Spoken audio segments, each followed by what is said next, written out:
Hey everybody, and welcome back to another HRT video. This one covers element 2. My name is Seth Abbott. I'm a teacher here in West Mitchell Public Schools.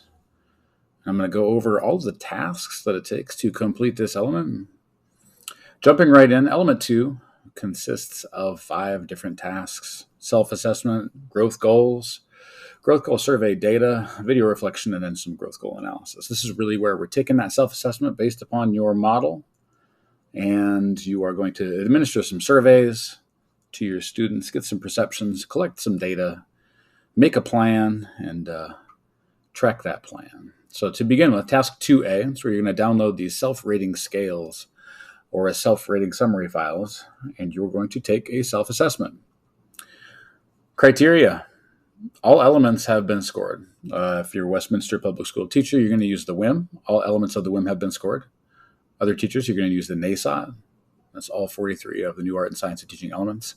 The scores should be a reasonable distribution. Unreasonable would be if you gave yourself all 3s and 4s. So we want you to be honest with yourselves. What areas can you grow?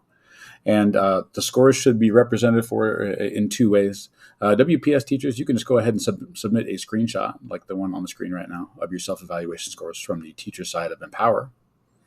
Outside of WPS, we need that long form of your self-assessments as well as the summary. So all the different ones that you've taken, please scan them in and upload them. The WPS self-assessment, you can find that in Empower, in the Empower PD platform. When you get in, use those rubrics. Click on the score 2, score 3, and score 4, and check and see how you are as compared to the students and what students are supposed to be doing and what teachers are supposed to be doing. And try and be honest with yourself. A score 4 would be you are innovating new strategies based upon that element. We're looking for it's not necessarily rarefied air to get a score 4, but you should really be trying new things and really innovating in that space. And once again, please submit a screenshot of your self-assessment when you have it done. If you're doing the regular self-assessment, just a regular teacher who's not in WPS, you're going to use those self-rating scales and a self-rating summary. Those can both be found on the Moodle. As you're looking at that, if you want to get a score 3, you need to show evidence of the student evidence. Students need to show evidence of the behaviors and understandings. Teacher, if you understand those things, if you show those behaviors and you show the evidence of understandings, but your students can't, then you're going to be a score 2. We're looking for students to show that evidence. And then, score 4, and once again, that's the innovating into new strategies. So once you've gone ahead and given that self-assessment, you're going to jump on to 2B. 2B is where you're going to select at least 3 elements as growth goals. And you're going to explain why you selected each growth goal, what type of evidence you're going to collect other than those student surveys. Criteria for this one: you need to choose 3 growth goals. They should be related to the element or instructional strategy of your model, so the WIM or the NASOT, one of those elements.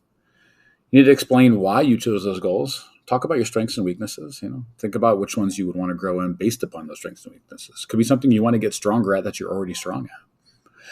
And then explain what evidence you're going to collect. Aside from student data and student survey data, what type of evidence are you going to collect from your classroom that's going to show growth?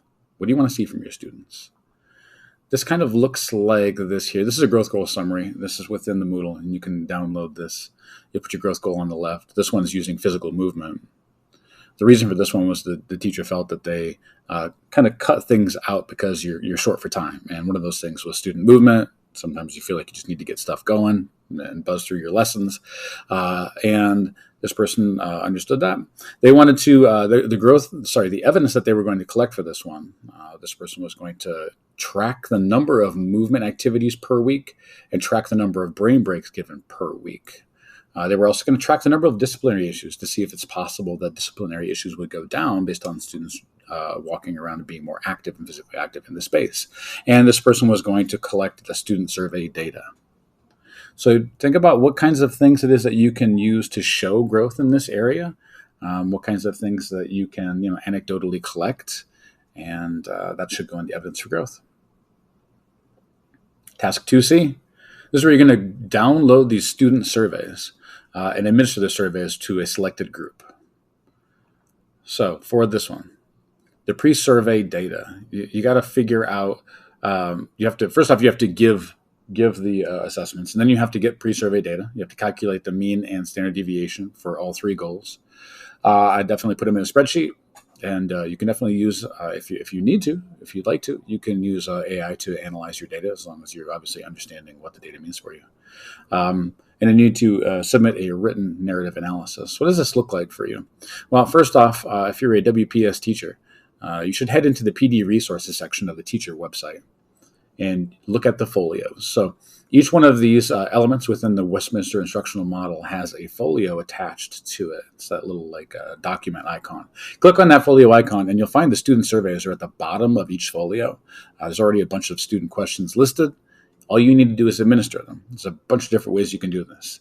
You can put them in a Google form. It's definitely the easiest way to do it.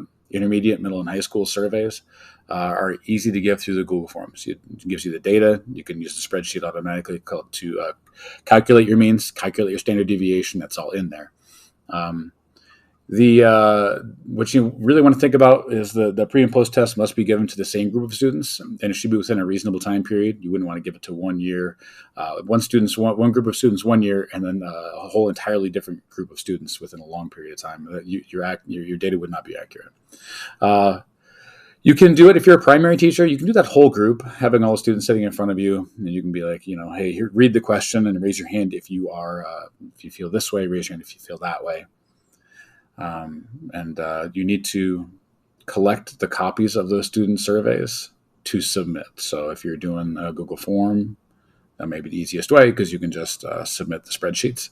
If you're doing it by hand, definitely keep the surveys so that you can scan them in. If you are not a WPS teacher, the compendium has student surveys. This can be found on the Moodle. You need to get in and select your strategy from those compendium surveys, and pretty much the same thing.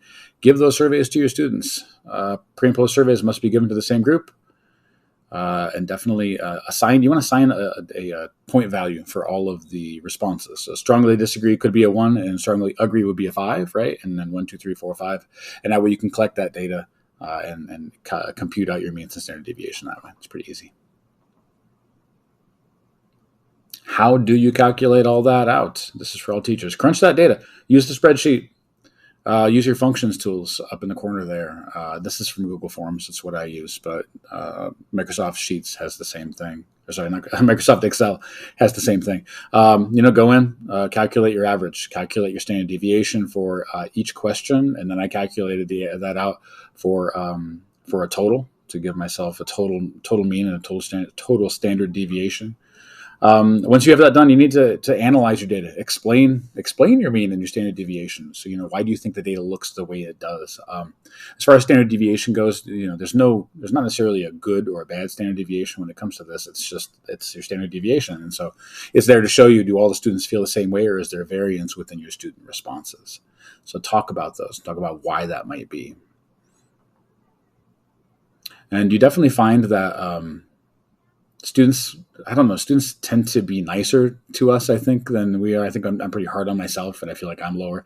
And every time I go in to give a student survey, the students are higher than what I thought they were going to be. Either way, just, write about it, explain it. This is a written narrative then. This is the last part. And the narrative should explain your results and should talk about all 3 of your goal surveys on that written narrative. Task 2D. This is where you are giving us a video, basically just talking about A, B, and C. All right. We really just want to hear about all 3 of your goals. Speak to your strengths and weaknesses. Explain why those goals were selected. Describe your plan. How are you going to collect evidence and discuss those survey results? All right. A big tip for me is to share your screen. It's a lot of people will just submit a video of them just talking, but it's nice to be able to see stuff when you're talking. So just share your screen, pull up your data, show it. It's I don't know. It's nicer, it's easier, and it's easier for me to see how you're doing. And finally, then we get to task E. And this is where you're going to start to submit anecdotal records of how things are going. So we're kind of checking in, how things have been. The criteria for this is that all 3 goals are addressed, that you're scanning some anecdotal records, artifacts, trackers, whatever you're using, and you're giving a written narrative kind of discussing how it is that you are progressing. This could look like this. There's 4 different options here, 4 different submissions from different teachers. One of them myself there on the right.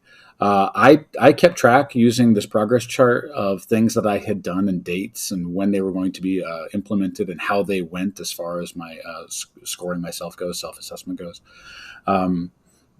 There's other ones on their spreadsheets that people have collected, artifacts, scanned pictures of, links to artifacts, things like that are great. And then narratives, just discussing, talking about it. That can once again be in a Google Doc or a Microsoft document. Any kind of document is going to be just fine. Reach out if you need help. If you have questions, sabbott@wps.org if you're within Westminster Public Schools. And if you're outside Westminster Public Schools, you can reach me at Gmail. I hope this is helpful. There's no specifically right only one way to do these things. There's lots of different ways to approach this. As long as you're meeting those criteria, you're going to be great. Reach out if you're not sure, and we're here to provide feedback. So this is a process. I hope you're growing. I hope you're enjoying it. I'll see you on the next video.